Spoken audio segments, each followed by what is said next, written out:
বিএনপির কর্মীর কাণ্ডে হতভম্ব সবাই।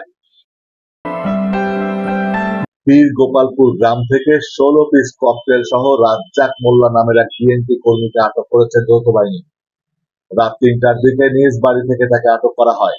আটককৃত রাজ্জাক মোল্লা ওই গ্রামের আফসার আলী মোল্লার ছেলে। কালীগঞ্জ থানার ওসি জানান, গোপন সংবাদের ভিত্তিতে রাতে জামাল ইউনিয়নের পীর গোপালপুর গ্রামে অভিযান চালায় পুলিশ ও সেনাবাহিনী। সে সময় রাজ্জাক মোল্লার বাড়ি থেকে ১৬টি ককটেল ও ককটেল তৈরির উপকরণ জব্দ করা হয়। এ ঘটনায় কালীগঞ্জ থানায় মামলা হয়েছে বলেও জানিয়েছেন পুলিশ।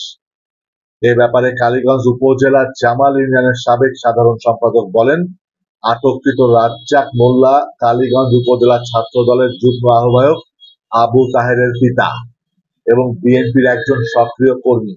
তবে তার কাছ থেকে যে ককটেল পাওয়া গেছে এর দায়ভার সংগঠন নেবে না।